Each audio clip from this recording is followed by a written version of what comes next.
મહોત્સવની જય.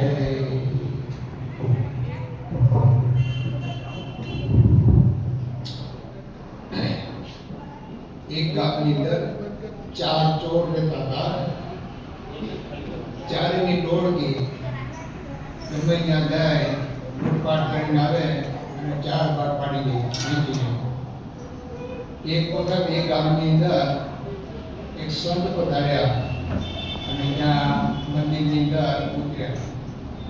રોજ સાંજે ભજન કીર્તન કરે, કથા વાર્તા કરે, એટલે ગામના લોકો બધા આવે, ભજન સાંભળે, કથા કીર્તન સાંભળે.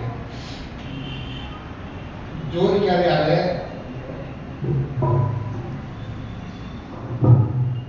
સંતને કોઈ વાત કરી કે આ ગામની અંદર ચાર ચોર છે, ક્યારે મંદિરે આવતા નથી, ચોરી કરે, ખોટું બોલે, તમે એને કંઈક વાત કરો.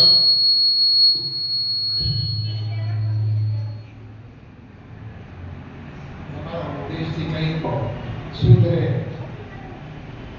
એટલે સંતે ચોરને બોલાવ્યા અને વાત કરી કે ભાઈ આપણને ભગવાને મનુષ્ય આપ્યો છે, આવા ધંધા ન કરવા દો. પાપના ધંધા થયા, ચોરી કરવી, લૂંટફાટ કરવી, માટે નિયમ જો તમે આપી કે ચોરી કરવી નહીં, ખોટું બોલવું નહીં.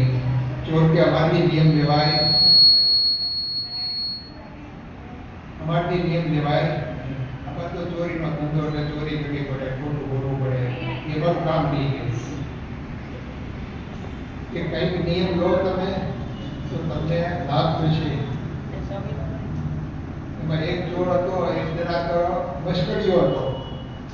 એટલે કીધું સ્વામી કે તમે બહુ જોશો ને, તમે એક નિયમ લખશું કે આથી ગાડું નહીં ખાઓ, આજથી ગાડું નહીં ખાઓ, ગાડું નિયમ લખશું કે. એટલે ગાડું કઈ ખાવાની વસ્તુ છે, પણ મશ્કરીમાં સંતને મશ્કરીમાં કીધું કે ભાઈ તમે જોશો નિયમ લેવો તો આથી નિયમ લખશું, ગાડું નહીં ખાઓ. સંત કે ભલે, પણ જે નિયમ લીધું પાડ્યો કરાવે. એ તો હું જ્યાં સુધી મરીશ ને ત્યાં સુધી નિયમ પાડી, બસ. એ સમજે કે ગાડું કઈ ખાવાનું નથી, ગાડું ઘણું ખવાતું છે, ગાડું બે આવવાનું હોય. પણ આવું થોડું મશ્કરીમાં નહીં કીધું, પણ સંત કે પાડજો. હા, એવું જીવું ત્યાં સુધી પાડી. હા, થોડા સમય પછી એ ચોરી કરવા ગયા ચારે અને મોટો ખજીનો પાડીને ખૂબ ધન લાગ્યા. અને ધન લઈ અને એ દૂર એક શિવાલય હતું, ત્યાં મદ્રાસે ત્યારે ચોર ગયા શિવાલયની અંદર. હવે એ શિવાલયની અંદર કોઈ ખેડૂતે માનતા માનેલી સાકરનું ગાડું ધરવાની, સાકરનું ગાડું બનાવીને શિવજીને ધરવું એવી કોઈ ખેડૂતે માનતા માનેલી. એટલે સાકરનું ગાડું મૂકી ગયેલો ત્યાં, શિવને ધરી ગયેલો. હવે એમાં એક સર્પ રહેતો હતો.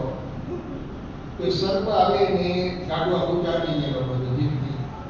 એટલે એ બધી જીભવાની ઘેર બધું સાકરના ગાડામાં ચોંટી ગયેલું.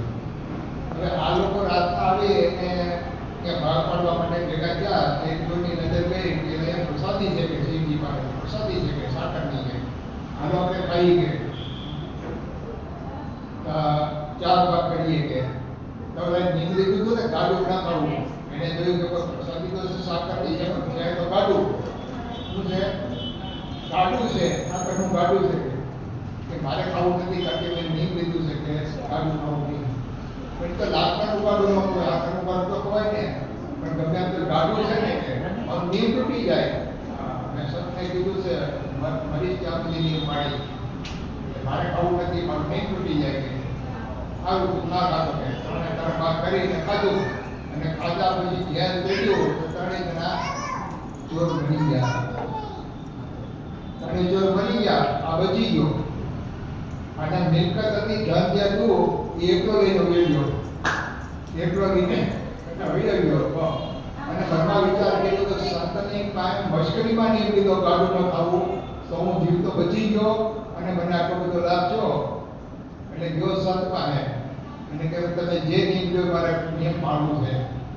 સંત કે આપણે તેને સાચું બોલવું, ચોરી કરવી નહીં, હું ભગવાનની ભક્તિ કરવી, તો સુખી થાય આપણે, પાપમાંથી ઉતરીએ.